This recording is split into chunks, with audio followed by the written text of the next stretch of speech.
Hello, my name is Douglas Bloch. I'm an author and depression survivor. Welcome to your Depression Recovery channel, where each week we talk about practical tools and coping strategies for healing from depression and anxiety. The title of today's talk is A Deadly Side Effect of Antidepressants. Despite this grim title, I always like to start off with a little humor. And here it is. A doctor gave a patient 6 months to live. The patient couldn't pay his bill, so the doctor gave him another 6 months. So let's talk about today's topic. As you know, in this channel, I talk about treating your depression and anxiety holistically by using a combination of mutually supportive therapies.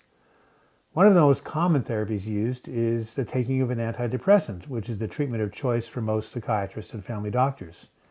If you went to your shrink or your primary care physician and said you were feeling down and blue, he or she would most likely prescribe an antidepressant, and in some cases the drug will help. But there is a darker shadow side of antidepressants that until recently has not been well publicized. It's called akathisia, and until recently it hasn't been well publicized. I'm going to read a passage from my book, Healing from Depression, that shows how akathisia manifests and how it happened in my life when I took an SSRI antidepressant. Like epileptic seizures, a series of frenzied anxiety attacks would descend upon me without warning.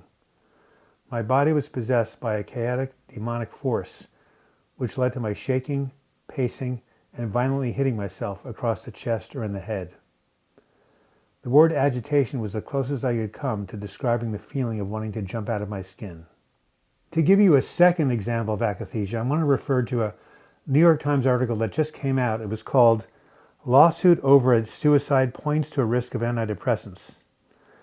The article tells a tragic story of a Chicago lawyer who took an SSRI antidepressant, developed akathisia, and 5 days later jumped in front of a train to his death.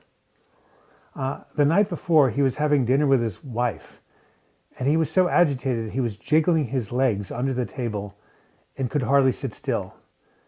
I read this and I jumped up myself because this is exactly what was happening to me when I would sit down to eat with my partner, Joan. My legs would go up and down, up and down, up and down. I couldn't sit still. I had the exact same symptom.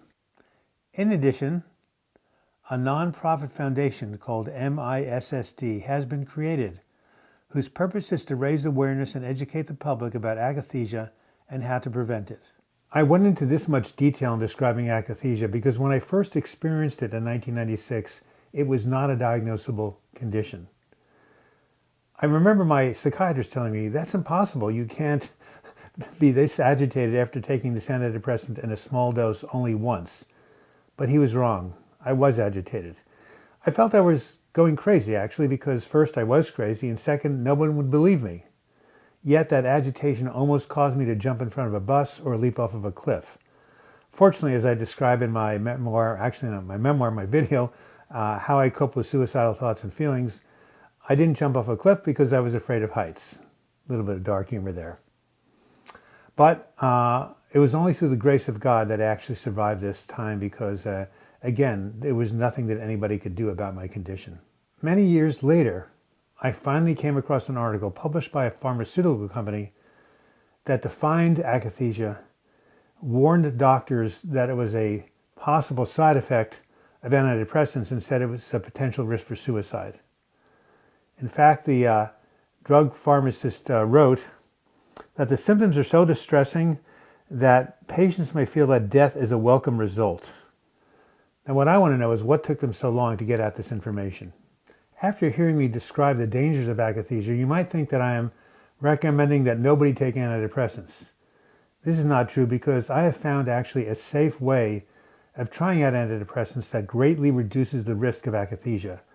The technique is called titrating, and it was introduced to me by a psychiatrist up at Oregon Health Sciences University, our local medical school. Titrating is really very simple. Let's say that a psychiatrist prescribes you Paxil at a starting dose of 10 milligrams.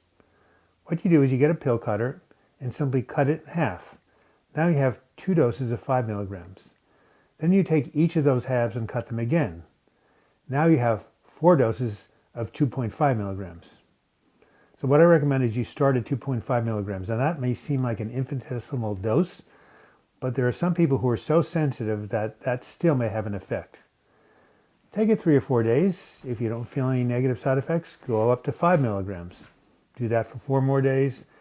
Feel okay, go up to 7.5 milligrams, and so on. Of course, you should do all of this under the supervision of a psychiatrist or whoever is prescribing your medication. Maybe it's a nurse practitioner or a primary care physician, and get their permission. I don't think he or she would really object. Just explain that you're titrating in order to avoid the possibility of having an adverse drug effect. And you're willing to do this even if it takes longer to increase the dose, get up to speed, and reach a therapeutic dose. In summary, I hope that I have alerted you to a potentially dangerous side effects of taking antidepressants called akathisia and have shown you how to protect yourself from it. I still think that taking an antidepressant, the benefit of that is worth the risk as long as you control for that risk. Remember, start at a very tiny dose and build up slowly. This has been Douglas Bloch. I hope you've enjoyed this video and learned something from it. If you have learned something from it, give it a like. You can also leave your comment in the comments section or email me, douglasbloch@gmail.com. If you want to subscribe to this channel, just click on my photo in the closing credits. You'll be taken to the subscribe page. If you want to visit my website, healingfromdepression.com, click on the book Healing from Depression. And if you want to watch the videos shown, just click on those. And until we meet again, I wish you the best in your mental health recovery. Thank you so much.